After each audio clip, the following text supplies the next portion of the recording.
pour 2008, privation d'étudiants stagiaires, menace de déménagement manu militari et décision arbitraire de non-renouvellement de son contrat. Il estime que sa direction le sanctionne parce qu'il a pris publiquement position sur les risques sanitaires liés à l'introduction des organismes génétiquement modifiés dans l'alimentation. Véronique Lapide, présidente du collectif Vigilance Franklin, soulignant le nombre élevé de cancers parmi les enfants ayant fréquenté l'école maternelle Franklin Roosevelt, construite à Vincennes sur une partie du site de l'ancienne usine chimique de la société Kodak. Thierry Soucard, journaliste et écrivain scientifique, a fait connaître au grand public les résultats d'études mettant en cause de nombreux aliments transformés par l'industrie agroalimentaire et pourtant innocentés ou recommandés par les autorités sanitaires. Il a ainsi, dès 1997, souligné la responsabilité du sucre et des céréales raffinées dans le risque d'obésité et de diabète, alors que cette responsabilité était encore en 2001 contestée par l'Agence française de sécurité sanitaire des aliments. Dès 2004, il a souligné que la consommation de laitage au niveau des recommandations officielles ne prévient pas l'ostéoporose et qu'elle peut favoriser des maladies chroniques. Aux Pays-Bas, Gerrit de Witt, né en 1957, est un ancien policier et fonctionnaire néerlandais connu pour avoir dénoncé de la fraude et de la corruption au sein du ministère du Logement où il travaillait. Il a fait ses révélations à la fin des années 1990. Le ministre du Logement, Jan Pronk, l'a félicité en lui accordant un avancement. Suite à cela, la direction administrative a lancé contre lui une procédure de licenciement qui a duré des années.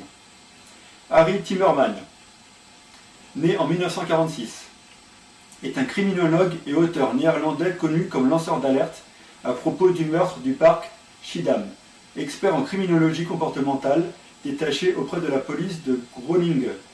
Il a été particulièrement impliqué dans le cas du meurtre du parc Schiedam. Il a constaté que pour ce délit, une personne avait été condamnée à une longue peine de prison, mais les preuves de type ADN montraient que cette personne ne pouvait être l'auteur et était donc innocente. Il a essayé de manifester cette injustice de manière interne, mais comme cela ne débouchait sur rien, il a décidé de contacter la presse. Il a été interrogé en direct en radio sur cette affaire le 5 septembre 2005. Suite à cela, la police de Groningen n'a pas prolongé son contrat. Son collègue Dick Gozelver, a été muté et dégradé à la suite de cette même affaire. En Suisse, le Suisse Christophe Meili a remarqué en 1997 que les banques suisses détruisaient les preuves de biens juifs alors qu'il était exigé d'elles que ces biens soient restitués aux familles de juifs tués dans l'Holocauste. Les autorités suisses ont réagi en émettant un mandat d'arrêt parce qu'il aurait enfreint le secret bancaire. Du coup, Meili a pris la fuite aux États-Unis où il a obtenu l'asile politique. C'est le premier citoyen helvète à avoir obtenu ce statut. Le mandat d'arrêt a été annulé ultérieurement, mais Meili a choisi de ne plus rentrer dans sa patrie. Du moins jusqu'en 2004, d'après les notes qui ont été mises sur Internet. Pascal Dittelm et Jean-Charles Riehl, activistes suisses en faveur du contrôle du tabac et anciens étudiants de l'Université de Genève, qui révélèrent les liens secrets de Ragnar Rylander, professeur d'épidémiologie, avec l'industrie du tabac.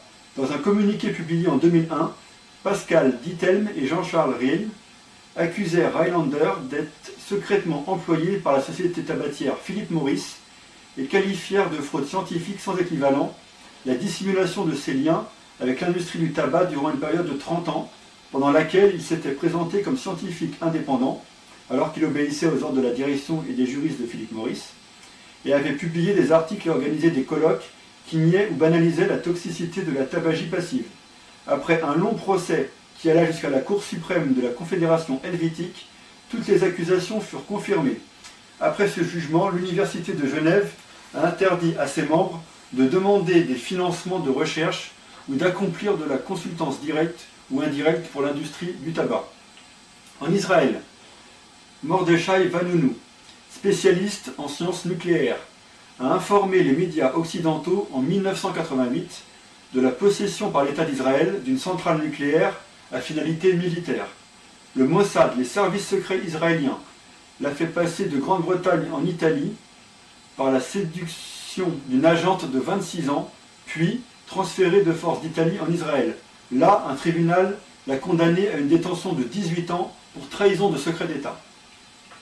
En Russie, l'écrivain russe Alexandre Solzhenitsyn, 1918-2008, a dénoncé le goulag soviétique dans plusieurs livres et l'a ainsi révélé au monde entier.